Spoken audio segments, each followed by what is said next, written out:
Hari ini saya ingin lanjutkan dengan judul Enough to Give. Cukup untuk memberi.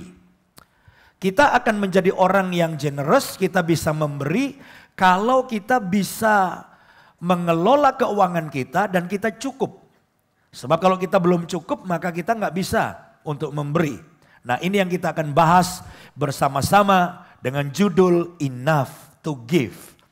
Mari kita lihat bersama-sama dalam 2 Korintus pasal 9 ayat yang ke-8. 2 Korintus pasal 9 ayat yang ke-8. Dan Allah sanggup melimpahkan segala kasih karunia kepada kamu supaya kamu senantiasa berkecukupan di dalam segala sesuatu. Berhenti dulu, kita sisain dikit. Ya. Jadi perhatikan, Alkitab berkata bahwa Allah sanggup untuk memberkati kita. Berapa banyak saudara percaya bahwa Allah sanggup memberkati kita? Lambaikan tangan saudara. Puji Tuhan, semua percaya Allah sanggup memberkati kita. Lalu dikatakan tadi, apa tujuannya? Apa tujuan Allah memberkati kita?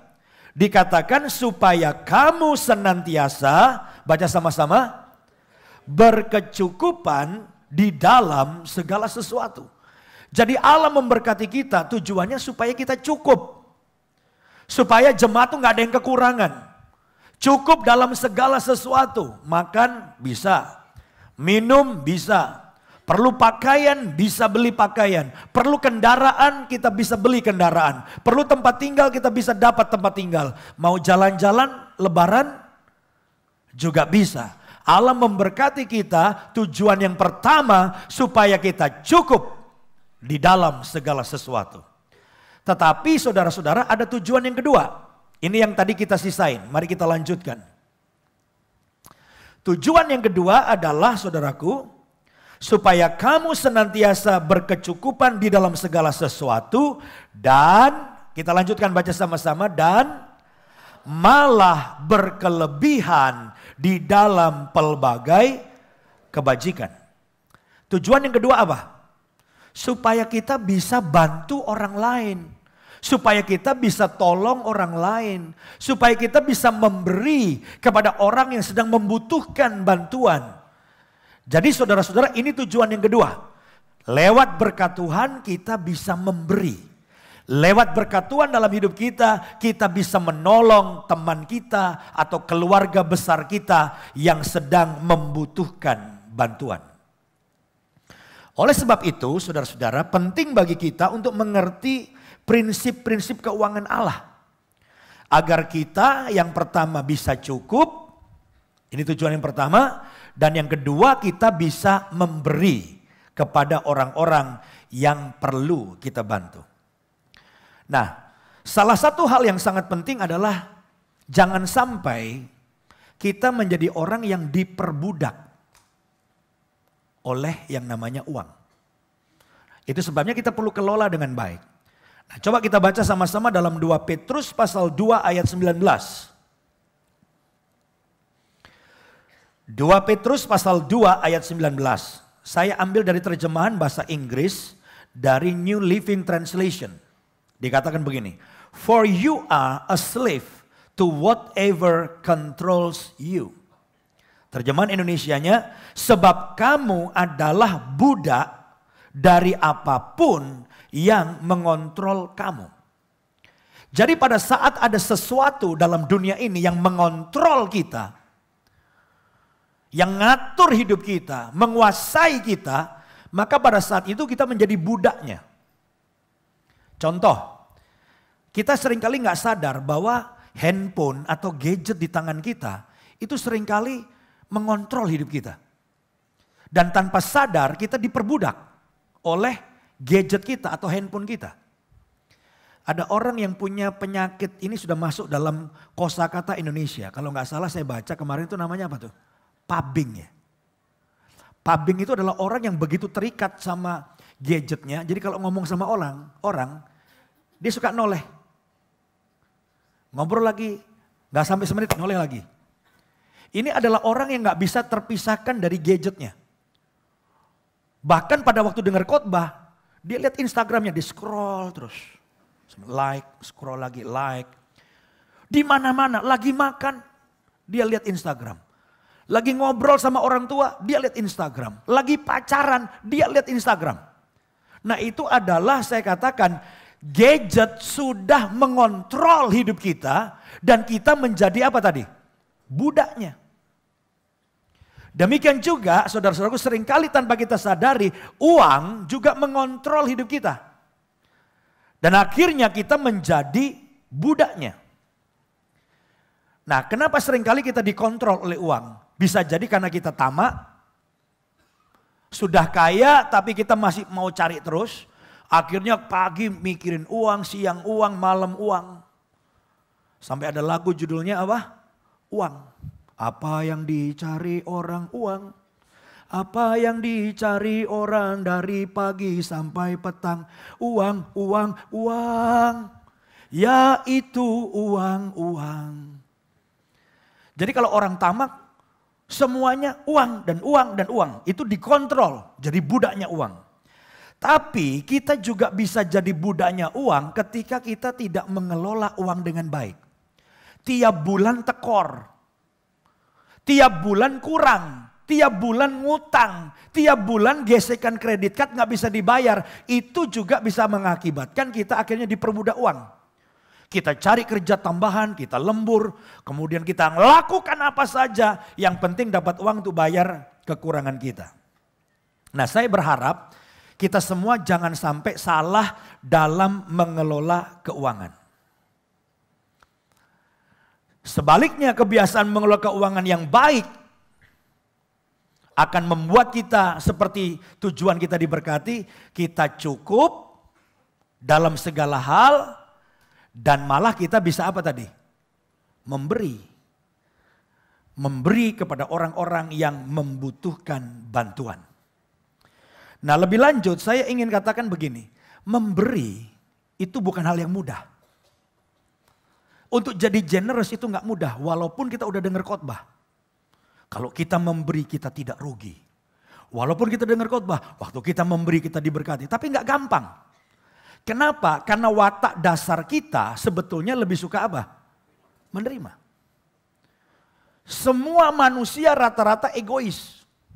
Maunya terima dan terima dan terima. Makanya saudara lihat kalau bayi itu baru lahir. Begitu dia lahir dia pasti nangis kan. Gak ada yang bayi yang begitu lahir terus hahaha ketawa. Wah kaget saudaraku. Begitu bayi lahir dia nangis. Dan saudara perhatikan tangan bayi kira-kira gimana? Oe. Ini bayi ajaib juga. Bayi begitu lahir saya udah lihat pasti tangannya begini. Betul gak? Oe. Lahir aja udah ketahuan. Egoisnya ketahuan semua untuk dia. Oe, dunia milikku. Yang lain kontra gitu misalnya saudara. Nah itu sebabnya memberi itu harus dilatih.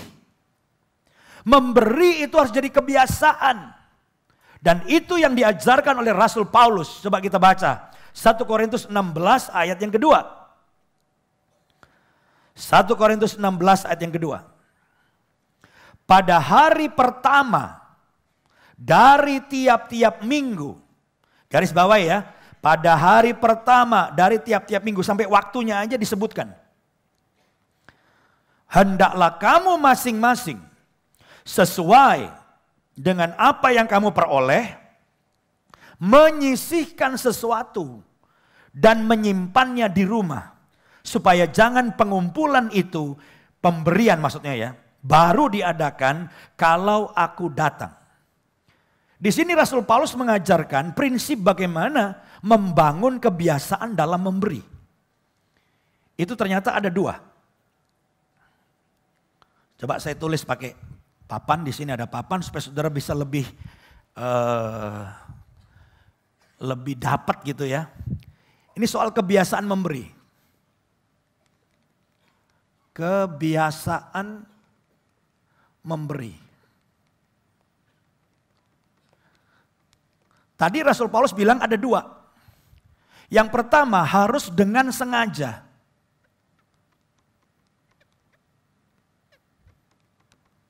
sengaja atau intentional.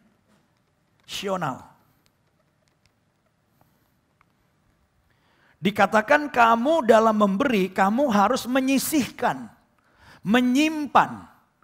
Sehingga pada waktu siap bisa dilakukan, kita bisa langsung memberikannya. Jadi memberi itu tidak boleh, tidak direncanakan. Kalau mau memberi itu menjadi kebiasaan. Ada orang memberi, kenapa? Waktu ditodong. Enggak, maksud saya ditodong itu ditodong temannya. Ini kasihan nih, perlu dibantu, bantu dong. Saudara nggak enak memberi, itu terpaksa. Kalau saudara memberinya itu tidak dengan sengaja, sulit untuk menjadi kebiasaan. Lalu yang kedua, hanya 2 saja yang di sini Rasul Paulus memberi resepnya. Yang kedua, harus berulang-ulang.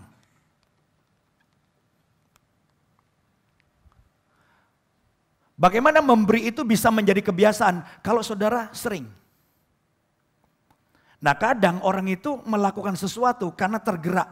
Mungkin baru dengar khotbah. 2 minggu yang lalu ketika selesai saya berkhotbah sepanjang hari tentang generous mindset, itu di depan heboh. Kenapa? Karena penjaga apa itu di depan ya? Counter memberi laporan, Pak. Sepanjang hari Minggu ini 2 minggu yang lalu ya, jemaat kita mendadak semuanya suka memberi. Saya tanya, dari mana kamu tahu? Iya Pak, beli Revive kembali 30.000 buat Tuhan. Gitu saudaraku. Beli Revive kembali 50.000 buat Tuhan. Biasanya gak pernah. Wow, saya bergairah, bagus, berarti khotbah saya masuk. Tapi kalau saudara generousnya cuma 2 minggu yang lalu, nggak diulangi lagi minggu depannya, nggak diulangi lagi minggu ini, saudara memberinya itu tidak berulang-ulang. Maka saya khawatir bulan depan khotbah saya udah menguap. Jadi gimana caranya? Mesti diulang. Nggak harus di counter depan, wah ini pendeta pinter juga nih, bukan itu maksud saya. Maksud saya adalah saudara bisa, 2 minggu lalu di counter. Lalu saudara kemudian minggu depannya cari mana orang yang saya bantu. Saudara membantu.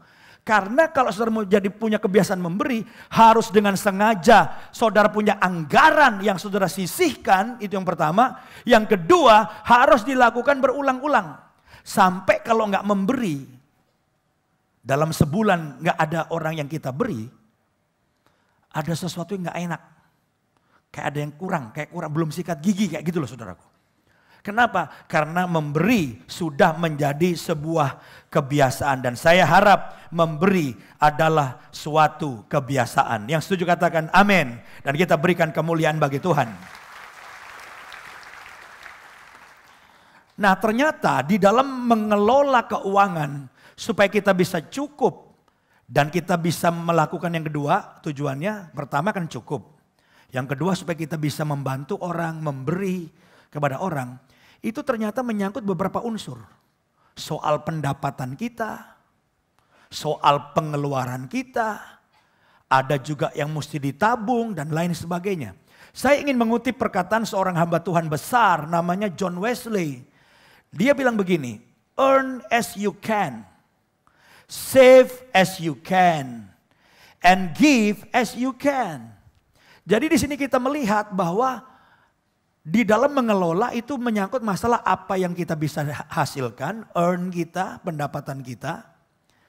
Ini harus saudara pertimbangkan. Lalu juga save, itu bicara tentang yang kita tabung. Lalu juga bicara tentang give as you can, apa yang kita berikan. Nah, bagaimana hal-hal ini saudaraku kita bisa kelola dengan baik.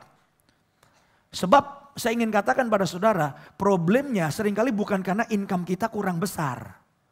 Tapi pengelolaan antara income yang masuk sama yang keluar kadang-kadang salah. Belanjanya juga salah. Nah, itu sebabnya pada sore ini saya ingin mengutip apa yang pernah disampaikan oleh seorang hamba Tuhan yang namanya Paul de Jong. Paul de Jong ini saudaraku, seorang hamba Tuhan dari New Zealand, dia memberikan prinsip yang saya pikir simple tapi membantu, ya. Dan Paul de Jong memperkenalkan yang namanya prinsip 10 plus 10 plus 10 dan plus 70. 10-nya ada berapa? 3. Plus 70. Jadi total berapa? 100. Jadi ini pengelolaan 100% income kita.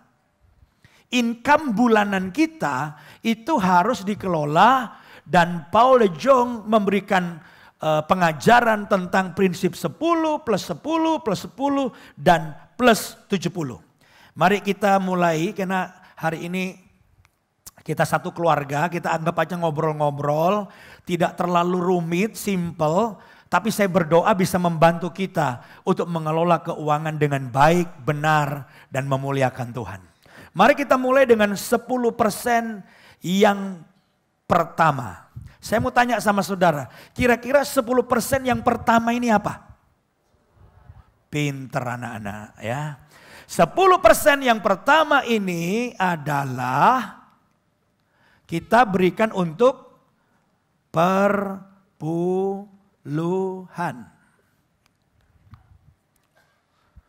Jadi begitu kita dapat income, entah gaji atau keuntungan apapun, maka hal yang pertama adalah 10% kita sisihkan, dan itu adalah menjadi milik Tuhan.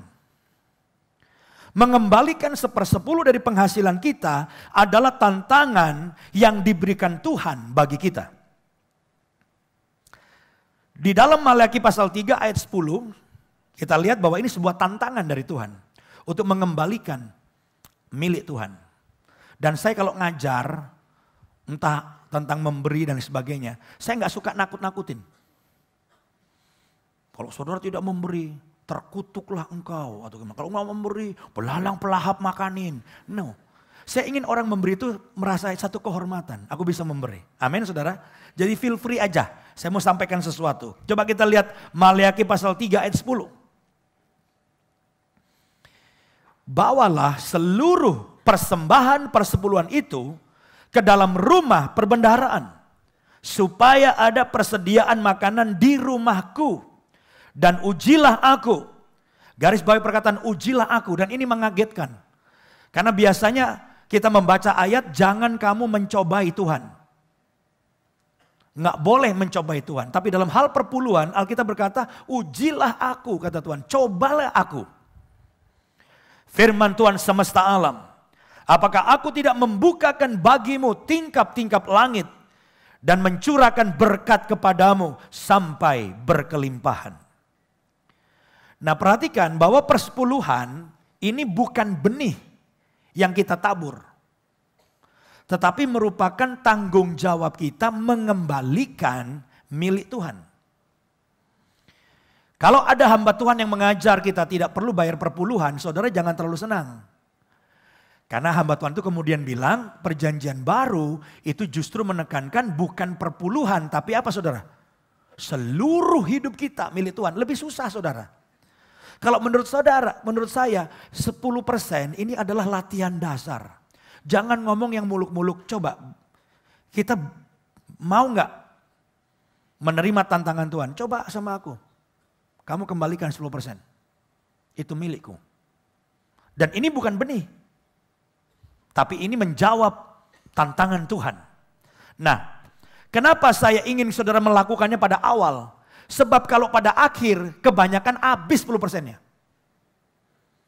Dan Tuhan ingin kita menghormati Tuhan dengan harta kita. Perhatikan Amsal pasal 3 ayat 9 sampai 10. Amsal pasal 3 ayat 9 sampai 10. Muliakanlah Tuhan dengan hartamu, dan dengan hasil pertama dari segala penghasilanmu, maka lumbung-lumbungmu akan diisi penuh sampai melimpah-limpah. Dan bejana pemerahanmu akan meluap dengan air buah anggurnya. Ini satu kondisi berkat yang luar biasa sampai meluap. Itu kalau kita memuliakan Tuhan dengan harta kita. Apa artinya muliakan Tuhan dengan hartamu? Kata muliakanlah itu juga disebutkan dengan kata honor. Honor itu artinya mendahulukan atau menghormati Tuhan dengan harta kita. Makanya saya bilang 10% ini bukan pada akhir tapi awal. Dapat sesuatu, dapat gaji, dapat berkat, langsung 10%. Jawab tantangan Tuhan. Jadi persepuluhan adalah ujian kita mengembalikan milik Tuhan. Bukan benih yang kita tabur untuk menghasilkan tuaian. Persepuluhan belum menunjukkan kita bermurah hati. Tetapi tempat sekali lagi pengujian Tuhan bagi kita. Dan jika kita setia dengan yang 10%, maka berkat perlindungan untuk mengelola yang 90%. Tuhan berikan kepada kita. Jadi ini 10% yang pertama. 10% yang kedua, apa kira-kira? Wah, pinter nih. Ada yang bilang cukup keras saya dengar tadi. 10% yang kedua adalah apa saudara? Memberi. Nah ini baru yang namanya sowing. Ini nabur. 10% dari saudara yang saudara terima sebagai berkat Tuhan dalam hidup saudara, itu kita nabur. Mungkin ada saudara yang berpikir, 10% buat Tuhan aja udah setengah mati. Sekarang 10% untuk memberi, sekarat gua. Ini bergantung kepada iman saudara. Kalau saudara beriman dan mengasihi Tuhan, maka Tuhan akan menyediakan benih untuk saudara tabur. Kalau saudara beriman bahwa memberi itu bukan berarti rugi, tetapi memberi berarti membuat aku diberkati. Walaupun aku nggak mengharapkan, maka aku dengan iman akan memberi kepada orang yang membutuhkan, kepada teman yang membutuhkan. Dan pada waktu aku memberi, aku percaya aku tidak rugi, tetapi aku akan diberkati secara luar biasa. Makanya selalu saya bilang, ini tergantung mindset. Selalu saya bilang, manusia itu cuma dua bagian. Dibagi dalam dua bagian atau dua golongan. Di mana saja akan begitu.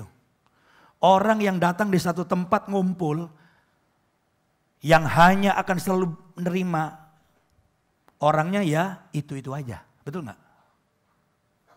Nggak yang namanya pertemuan keluarga besar. Orang yang memberi dan bawa makanan waktu kumpul keluarga besar, orangnya juga pasti ya itu aja. Yang bawa makanan ya itu saja, yang memberi. Orang yang terima yang ngabisin makanan ya itu aja. Dan yang ngebungkus kalau ada sisanya ya itu aja. Kenapa? Itu mindsetnya dia memang. Tetapi kalau kita punya mindset terlebih bahagia memberi, kita akan memberi. Terlebih berkat memberi, kita akan memberi. Dan kita hanya akan menuai apa yang kita tabur. Kalau kita naburnya yang baik, menabur menolong orang, kita akan menuai. Galatia 6 ayat 7, coba kita lihat. Jangan sesat, Allah tidak membiarkan dirinya dipermainkan. Karena apa yang ditabur orang, itu juga yang akan apa? Dituainya. Saudara nabur apa? Jahatin orang, saudara akan dijahatin. Tapi kalau saudara nolong orang, berbuat sama orang, itu akan saudara tuai. Kebaikan hatimu, taburan saudara akan tuai. Sekali lagi, karena saya mengajarkan dua minggu yang lalu, tidak usah mengharap. Karena apa? Saudara mengharap, gak mengharap, prinsip firman akan terjadi. Orang yang menabur, dia pasti menuai. Ini firman Tuhan. Dan saya berharap kita semua punya mindset yang seperti itu. Aku lebih suka memberi. Dimanapun aku berada, aku memberi. Tentunya dengan kapasitas yang berbeda-beda. Tapi tidak ada orang terlalu miskin yang tidak bisa memberi. Dan pada saat Anda memberi, kemiskinan akan berakhir. Dan saudara akan naik kelas. Dan Anda akan diberkati. Dan kita akan menuai sebanyak yang kita tabur. Kalau saudara naburnya dikit, nuai dikit. Walaupun tentunya tuainya lebih banyak dong daripada yang ditabur. Nah kalau saudara mau tuaiannya banyak, saudara mesti nabur banyak. 2 Korintus 9 ayat 6, coba kita lihat. 2 Korintus pasal 9 ayat 6 berkata, camkanlah ini. Garis bawah itu, kalau bilang camkanlah ini, perhatikan baik-baik. Orang yang menabur sedikit akan menuai apa? Sedikit juga. Dan orang yang menabur banyak akan menuai banyak juga. Kalau saudara masih naburnya dikit, bayar parkir 40.000, uang 50.000, ceban buat kamu. Itu nabur ceban. Itu naburnya dikit kan, cerit. Kalau naburnya cerit, nuainya cerit. Tapi kalau saudara udah makin bertumbuh, makin memberi. Aduh ada teman nih sakit di rumah sakit. Gak bisa keluar loh. Butuh 25 juta. Wah gede. Tapi saudara kaya, kecil 25 juta. Udah saya lunasin, biar bisa keluar. 10.000 sama 25 juta beda kan. Itu bukan cerit tapi bior. Naburnya tuh bior. Kalau naburnya bior, nuainya kelelep. Nuainya akan jauh lebih banyak. Itu sebabnya saya mendorong saudara semua, nabur, nabur, nabur. Saudara akan menuai pada waktunya. Amin. Dimanapun mau jadi berkat. Nggak usah hitung-hitungan, akan jadi berkat.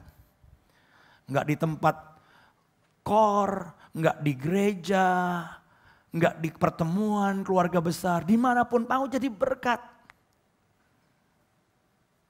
Nggak tahu dengar khotbah saya kemarin, saya makan juga pada rebutan bayarin saudaraku. Saya udah naruh kredit card padahal diambil kredit card saya. Ya saya bilang ya udah, gantian deh saya bilang.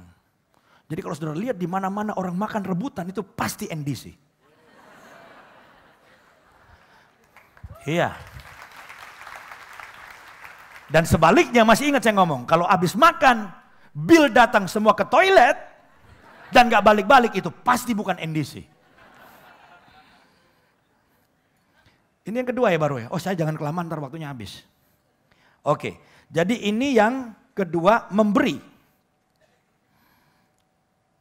Lalu yang ketiga apa kira-kira? Wah pinter semua. Saya gak usah khotbah dong ini. 10%-nya apa? Menabung. Bisa juga dalam bentuk investasi.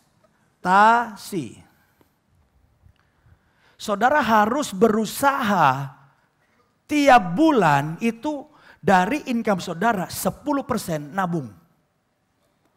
Kalau saudara nabung di bank dalam bentuk apapun deposito bunganya terlalu kecil, saudara lebih punya keberanian investasi. Nah kalau investasi itu memang kadang ada resiko, tapi ya saudara nggak masalah. Misalnya daripada deposito saudara beli reksadana misalnya. Sekarang reksadana kan nggak perlu harus juta-jutaan, 100.000 bisa beli reksadana. Jadi saudara nggak usah belajar main saham, saudara beli reksadana, ada fund manager yang akan belanjakan uang saudara. Dan rata-rata apalagi tahun ini ya, banyak yang fund manager 30%, 40% setahun. Tapi kalau saham crash mungkin turun dikit. Tapi kalau jangka panjang selalu lebih oke. Tapi ini bukan khotbah tentang investasi, saya akhiri sampai di sini. Intinya adalah saudara-saudara 10% kita harus menabung. Tapi banyak ibu-ibu rumah tangga itu habis uang bulanan. Dikasih sekian habis. Dinaikin habis. Dinaikin lagi habis. Penyesuaian ke atas itu cepat, gampang. Saya nggak tahu kalau penyesuaian ke bawah bisa nggak. Nah, saya ingin katakan pada saudara bahwa ini tergantung bagaimana kita bisa menguasai diri dan mengelola keuangan dengan baik. Saudara nggak bisa bilang nggak cukup, gimana mau nabung. Saudara lihat orang yang di bawah saudara. Ada loh orang yang gajinya katakan gaji 20 juta. Anak 1, nggak bisa nabung. Lalu saudara lihat teman saudara gajinya cuma 10 juta misalnya. Anak 3 bisa nabung. Lah kok bisa? Ya gaya hidup. Kalau saudara nggak bisa menguasai diri dan saudara main belanja aja habis. Tapi kalau saudara bisa mengatur keuangan dengan baik, pasti bisa sisa. Cuma sedikit Pak, ya belilah daging 1 ons. Contoh supaya bau-bau daging, sayur yang banyak. Ini kan saya ekstrim ngomong. Tapi ada orang yang nggak tahu diri. Udah uang pas-pasan, makan di restoran tiap hari, ngafe. Kopi itu juga nggak murah. Bisa 50.000. Saya kemarin pagi-pagi dibikinin kopi sama istri saya, dari sasetan dikasih jemaat. Paling nggak sampai ceban tuh. Baunya wangi. Saya minum. Enak. Nggak kalah sama yang goban. Minum sambil merenung. Susahnya kita jarang merenung, itu masalahnya. Kalau kita minum sambil merenung kebaikan Tuhan enak. Bayangkanlah di kafe dan minum di rumah, enak juga. Jadi saudara-saudara, bagaimana kita bisa mengatur keuangan kita tergantung kemampuan kita. Saya dulu saudara waktu kecil, mami saya tuh luar biasa. Kenapa? Karena sebetulnya uang yang dikelola tuh dikit. Tapi begitu dia dapat dimasukin amplop satu-satu uang sekolah. Saya masih ingat kalau makan.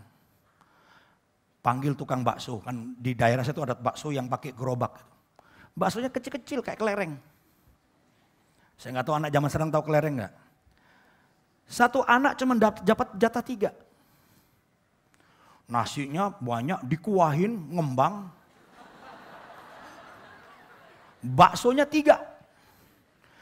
Saya pun sebagai anak karena saya tahu ini memang kondisi seperti ini. Kita harus manage. Bagaimana 3 bakso bisa menghabiskan semua nasi. Jadi kadang-kadang saya makan beberapa suap, set kan kuahnya banyak, cepet set. Saya ambil bakso, saya gigit separuh, balikin lagi separuh. Pokoknya akhirnya nasi habis, pas bakso habis. Demikianlah cara mengelola bakso, saudaraku. Dan demikianlah cara kita mengelola keuangan kita. Sebetulnya kita nggak usah gengsi-gengsi. Ada banyak orang gengsi, gesek. Dapat gaji, bayarin kredit card, habis. Dan ini menjadi masalah. Nah, saya berdoa Tuhan memberi hikmat pada saudara supaya saudara bisa nabung. Nabung itu untuk masa depan. Juga untuk menaikkan keuangan saudara. Karena kalau saudara nggak punya uang cash tabungan sama sekali, ada peluang saudara nggak bisa dapat. Butuh pelor kan, ngerti pelor saudara? Butuh untuk kita punya uang cash untuk beli tanah murah atau rumah murah. Supaya ketika saudara bisa beli, harganya naik. Berarti ekonomi naik. Tapi kalau kita tiap bulan habis nggak ada yang ditabung, hidup kita jadi menurun nanti. Nah, saya berdoa semua jemaat di sini adalah jemaat yang bisa ngelola keuangan dengan baik. Dan ingat banyak keluarga di ambang perceraian, problemnya masalah keuangan. Dan ingat juga bahwa menurut data yang terakhir, penyebab terbesar orang bercerai itu bukan perselingkuhan. Tapi masalah keuangan, ekonomi. Orang kalau masih pacaran, nggak terlalu penting. Kita nasihati anak kita, pikir masa depan, dia nggak kerja. Tetap ngotot, yang penting cinta papi. Tapi kalau udah menikah, nggak ada makanan, nggak ada susu. Makan tuh cinta katanya saudaraku. Ya, susah. Jadi kita harus benar-benar memikirkan bagaimana saudara-saudara kita bisa mengelola keuangan supaya keluarga yang mau bercerai, pasangan-pasangan muda yang baru menikah di sini, saya doakan semua ekonominya bisa dikelola dengan baik. Untuk masa depan kita tapi juga untuk anak cucu. Karena Alkitab berkata dalam Amsal 13 ayat 22, orang baik meninggalkan warisan bagi anak cucunya. Orang jahat meninggalkan utang. Ini nggak ada, tapi saya tambahin saja. Kira-kira seperti itu.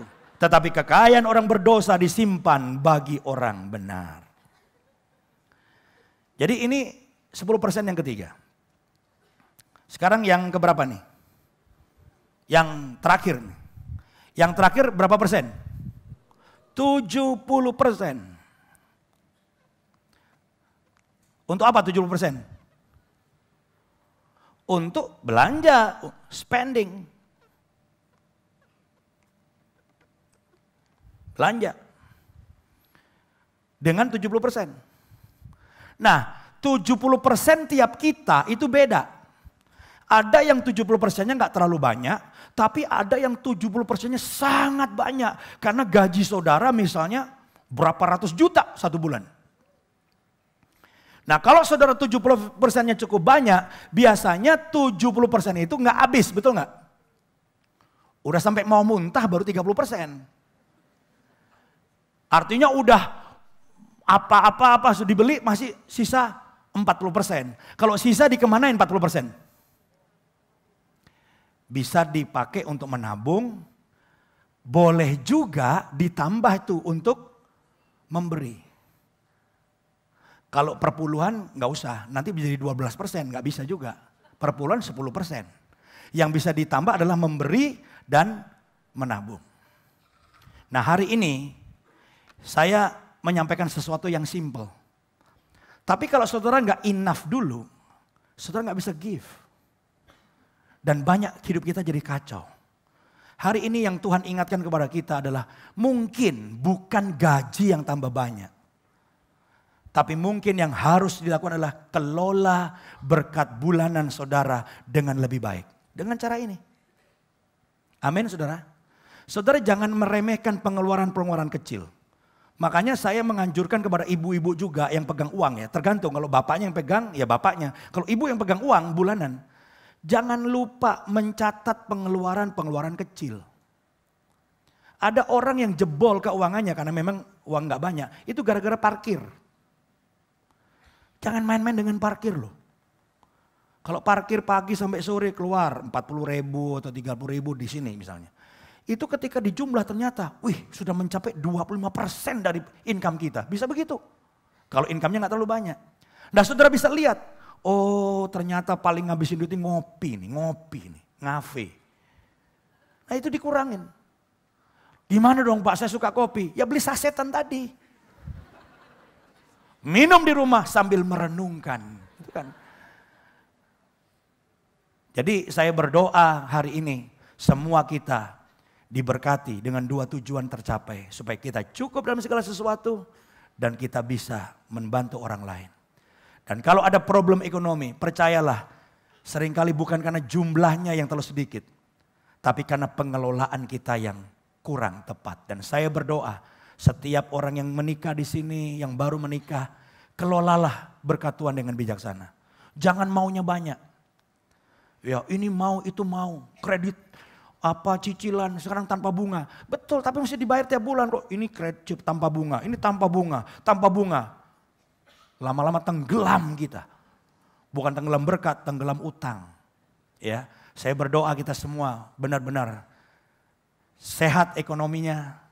Supaya apa? Melayani Tuhan dengan enak. Sebab saudara walaupun jadi singer, nyanyi gini-gini. Kalau utangnya banyak, kepikiran. Saudara pelayanan semangat, tapi nggak beres ekonominya, kepikiran. Ekonomi harus sehat dan seringkali bukan karena berkatnya kurang, tapi cara pengelolaannya yang harus lebih alkitabiah lagi. Yang nangkap dan setuju katakan amin. Kita berikan kemuliaan bagi Tuhan. Haleluya. Saya berharap kita belajar sesuatu dan semuanya keluarganya diberkati Tuhan. Cukup dalam segala hal dan bisa jadi berkat. Kita generous membantu orang lain.